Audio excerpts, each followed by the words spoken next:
Feel like you're being pulled in 1,000 directions? Let's fix that. Download your free rebalancing toolkit and learn how to design an optimized week that lets you feel like you have it all. Get the goods at brilliantbalance.net/have-it-all.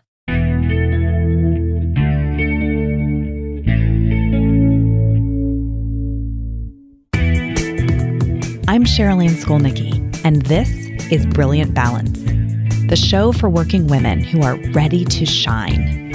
Each week, I bring you ideas, inspiration, and insight on balance, business, and getting it all done gracefully. You ready? Let's be brilliant. You're listening to episode 58 of the Brilliant Balance podcast. And today, as we sit here basically still at the very beginning of December, even though it kind of feels like we're far into the holiday season already, I want to invite you to insert a little bit of a pause in your hustle and bustle. And this pause is a purposeful one. It's specifically for some reflection. And I promise you, this activity is time that you will really cherish. So don't blow this off and say, I don't have time for this. I'm in the middle of all the holiday crazy. You're insane. I cannot sit down and do anything that, involves reflection. But I promise that this activity done at this time of year, wherever you decide to schedule it in the month of December, will be time really well spent. And the underpinnings of this idea came to me a week or two ago because I was digging through a stack of books looking for an exercise that I had done a number of years ago. And I had done this when my husband and I took a trip to Colorado. We were skiing in Beaver Creek and in Vail. And we had a really exceptional trip because the day that we landed, there was very little snow on the ground in Denver. We went to rent a car and they kept trying to get us to upgrade to an SUV. And my husband's like, it's just the two of us. We really don't need an SUV. And they kind of looked at us like we were crazy because as it turns out, there was a massive blizzard about to land. Like it was, within an hour, the snow was going to start. So sure enough, as we are making our way up the mountain in the SUV that we did let them talk us into, the snow started to fall and it just kept falling and kept falling and kept falling. And I am not exaggerating when I tell you that they had 4 feet of snow that landed the day that we arrived. It was exceptional. And, if you're not an experienced skier, skiing in 4 feet of fresh powder is not exactly for the novice. So my husband was a pretty novice skier at the time. We spent a lot of time on the slopes, but we also spent a lot of time inside. And the lodge that we were in was fantastic. It had one of those giant stone fireplaces, with a crackling fire and the wall of windows looking out onto the hillside and the slopes. And they were just covered with snow. The trees were so beautiful. So I spent a lot of time with this journal that I was working through. I was really in a pretty contemplative place looking through the state of affairs in my life at the time, both my work and, our personal life and where we were trying to take things. And I was trying to make some big decisions. And there were a lot of reflective questions that I really wanted to ponder. And so this fall, I wanted to go back and look at some of what I had written during that time. And I couldn't remember exactly how long ago it had been. Like I couldn't remember, how that happens when you're in your 40s. You can't remember exactly what year the trip happened. So it turns out it was 5 years ago. And what I learned when I read back through this workbook that I had been using is that there were many things that I had identified at that time that needed some change that have massively improved. Many things that are just in a completely different place than they were 5 years ago, which is awesome, right? Like it's really fun to look back and see that life is improving from year to year. But there were 1 or 2 things that I would say are still kind of gnawing at me. They aren't quite settled. They aren't where I want them to be. And 5 years ago in this journal, the exact same things had been described in the exact same ways. And that was humbling. It was really humbling to look back and realize that while I have probably talked about these things for the last 5 years, I really haven't done much to address the underlying patterns. And so that was sort of the impetus for doing this episode of the podcast, because as winter is approaching, and I was thinking back to sitting in that ski lodge with all that snow, it was such a great time to be sort of hunkered down and really quietly reflecting on where I was, thinking through where was my life in need of some kind of a change. And I think winter is a pretty natural time of reflection. The days are shorter, by definition, the nights are longer. You kind of want to do things like light a fire and, make stew or soup and get in your cozies and, curl your feet up under you with a blanket. So it's the perfect time to sit down with some really good questions and chew on them.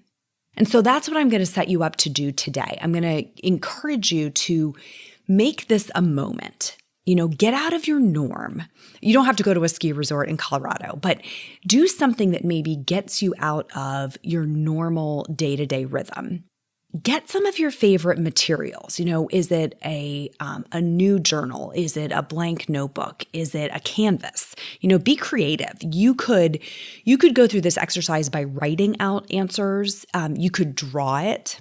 You could make a photo collage.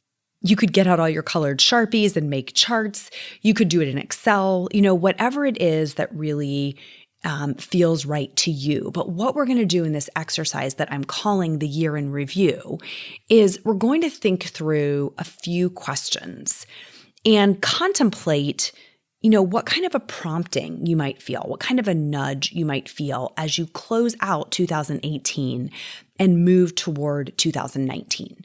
So I like doing this type of exercise in December because it's the look backward. It's a reflection exercise. This isn't really so much the planning, although you may feel that you naturally move into that. But you can separate the two. You can do just this reflective exercise and sort of sit with the answers before you move into any type of action-taking mode. Okay? So what we're going to spend a little bit of time on here are teeing up the questions. And I will tell you, if you Google like my year in review or year-end review or personal review at the end of the year, any of those kinds of phrases, you're going to get lists and lists and lists of questions. 50 questions, 100 questions, 200 questions that you can sort through. I'm going to really simplify this down to just a handful of questions that I think get at the essence of a healthy year in review that doesn't bog you down in a lot of extras.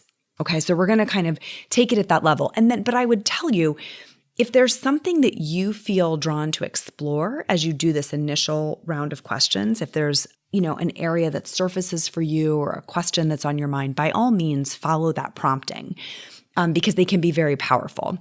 There are so many ways that you can do an exercise like this. So this is a fairly simplified version. I want to make it something that you have no excuses for, that you can get excited about, but that you don't feel like you have to spend 5 days in a silent, meditation to get to the answers. This is something that you should be able to do, probably inside of an hour or two, depending on how thorough you are in your responses. And then maybe put it away for a few days or a week and bring it back out again and really think through, sort through what your responses were. Okay? So you ready to get into the questions? I'm going to give these to you one by one. And then if you are, maybe listening to this in your car or something, I will repeat the questions at the very end so that if you want to come back to the episode and just write down those questions so you can actually start the reflection, we'll have them all in one place for you. Okay? So the first thing to think about is, what have I accomplished or experienced or learned this year? What have I accomplished, experienced, or learned this year? And usually when you ask a question like that, a couple things are going to come to mind right away. You're going to think about big milestones. Maybe you ran a marathon. Maybe you took a vacation with your family. Maybe you completed a course in something that you'd always wanted to learn about, right? Those are going to be the obvious ones. But don't stop there. I want you to dig a little deeper for things that you've accomplished, things you've experienced, and things you've learned. And they might have been done by yourself. They might have been done inside of your company. They may have been done within your family. Think fairly broadly about those questions. And I want you to use a couple of tools to prompt you so that you can get a really good list. One of the best tools I know, if you use it effectively on the front end, is your calendar. Okay, so if your calendar reflects the things you've done, right, where you've spent your time, and if you're pretty disciplined about using your calendar to outline that, then your calendar is a treasure trove of information on what you've accomplished, experienced, or learned this year. So that is a great tool. You can go, flip back in your digital calendar or your paper planner and just go month by month and look for prompts that might trigger a memory for you of some of these accomplishments or experiences. The other one that is really powerful for this is to go back through your phone and look at your photos, because your photos are capturing this almost photojournalistic style now of what your life is, of where you've been. And so if you're somebody who is very prone to pull your phone out and capture the moment, you're going to realize that this has chronicled your accomplishments. It might be, that birthday cake that you made for your daughter that was an accomplishment because you tackled something you haven't tried before. It may be an experience that you would have forgotten about if you didn't look back and see, oh, remember when we did that? There's the photograph of when we did it. Or something that you've learned. Maybe you were taking pictures of a book as you read through it and had key insights on certain pages. Or maybe it was a trip that you took where you learned something. So I want you to make sure you use a couple of aids to support your memory. So you don't just get the tippy top mountaintop experiences, but you get a little bit more richness and depth for those accomplishments, experiences, and things that you've learned this year. Okay, so that's the first question.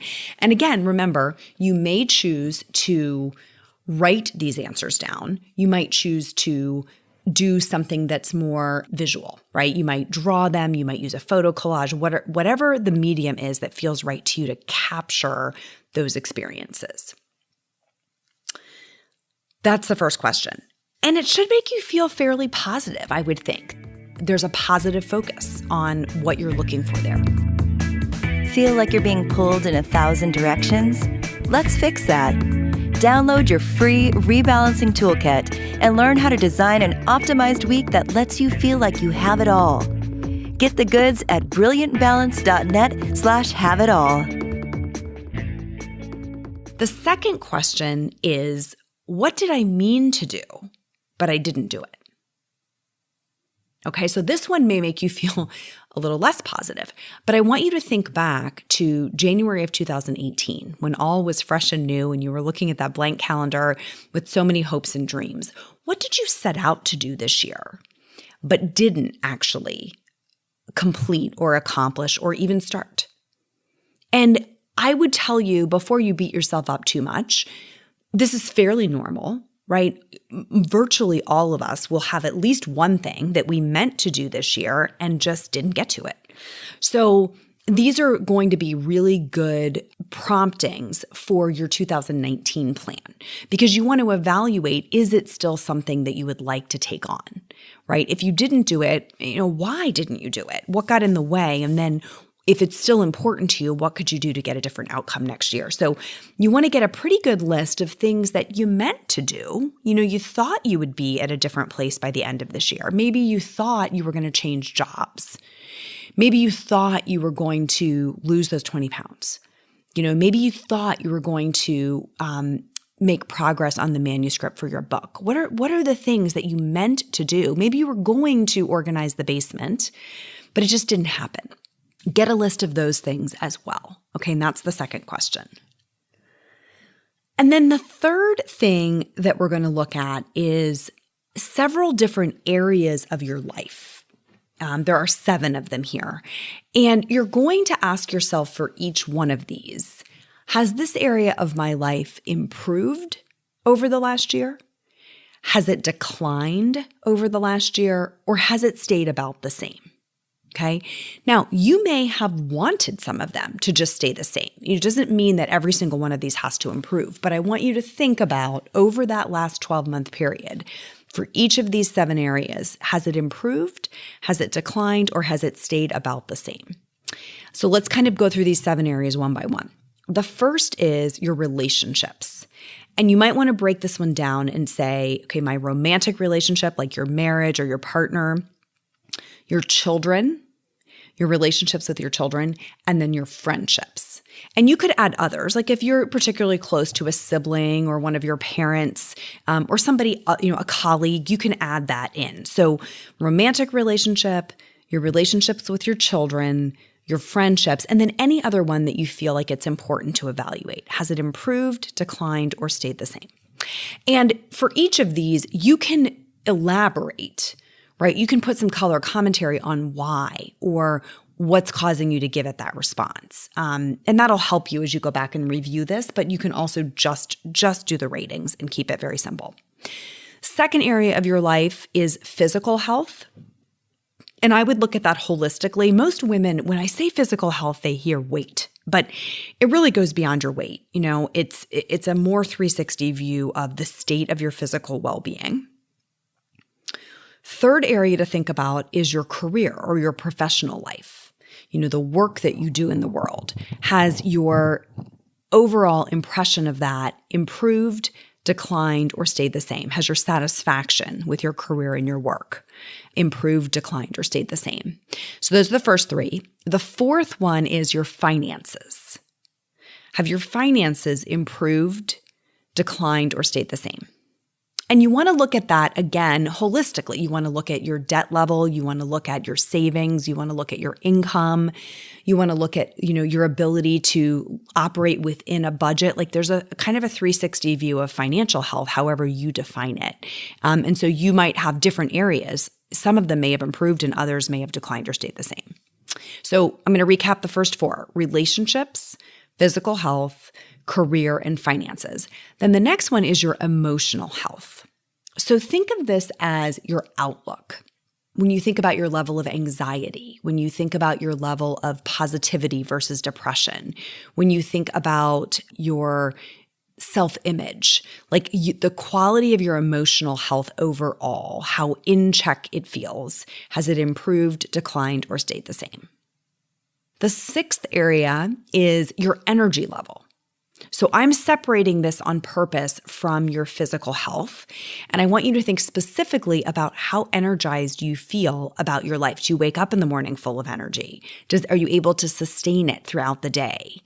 Are you able to fall asleep well at the end of the evening?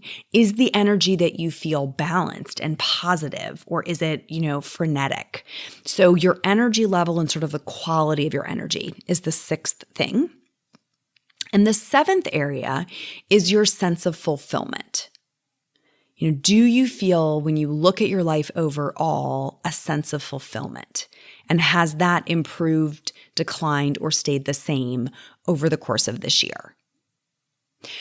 So if you take some time with each of those 7 areas, you're going to have a pretty robust picture of how things have changed over the last 12 months. Right?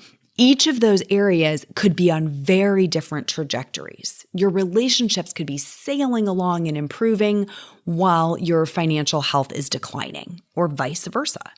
So you want to get at that 360 view of kind of your complete existence. And there are other things that you could rate here. So for example, I did not include spirituality separate from emotional health.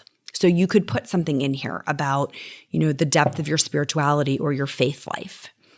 You may have other pieces of life that feel very important to you. Feel free to add them, right, to this list of 7.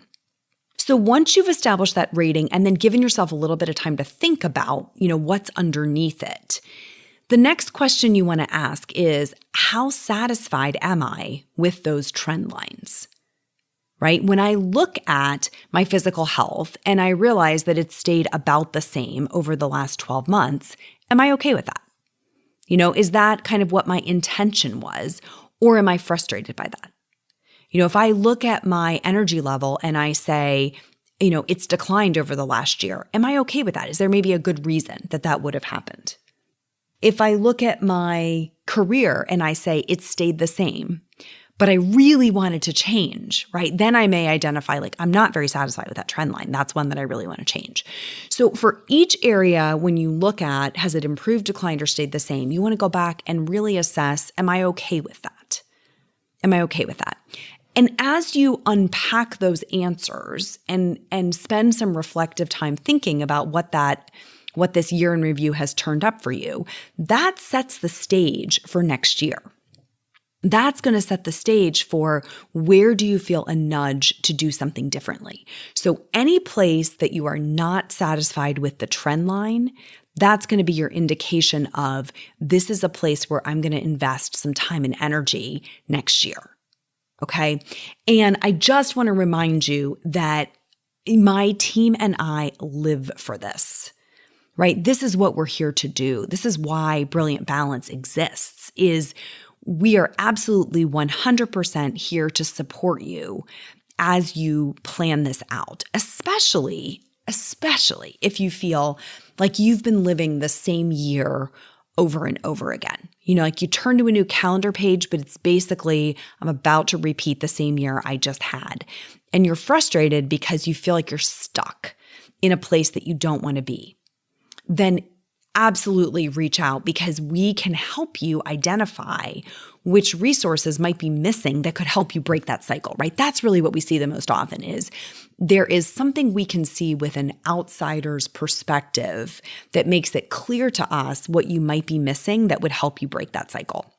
Sometimes it is a moment of insight. It clicks into place and you're off and running. Sometimes it's a little bit of a more gentle slope where you sort of warm up and then find your stride as you go. But it is so fun to get to use these insights that we've developed from working with, hundreds of women at this point.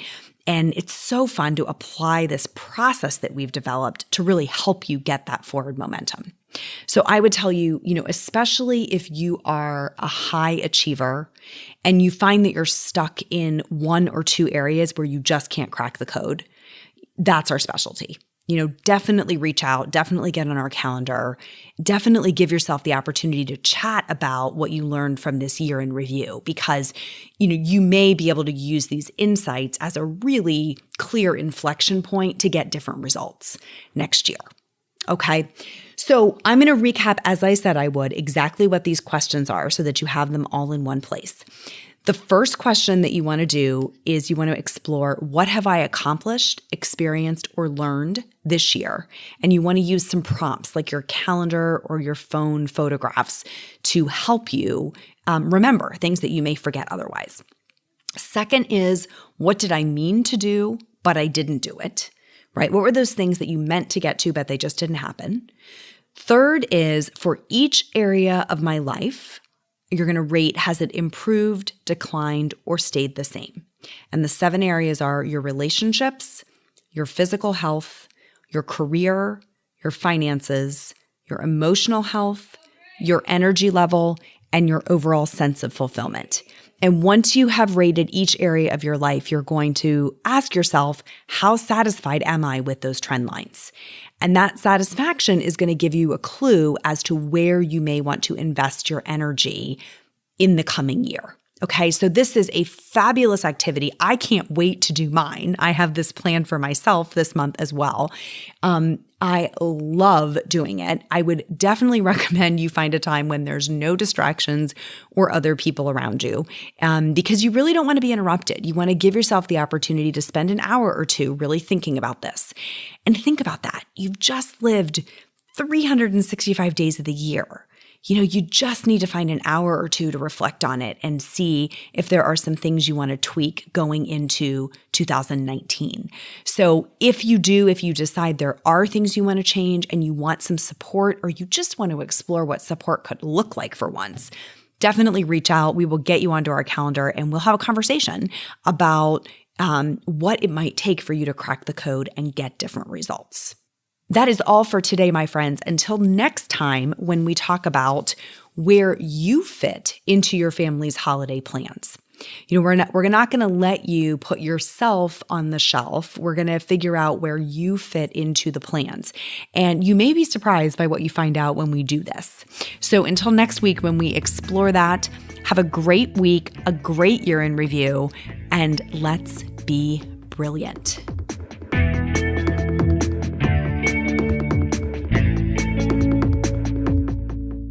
This is thepodcastfactory.com.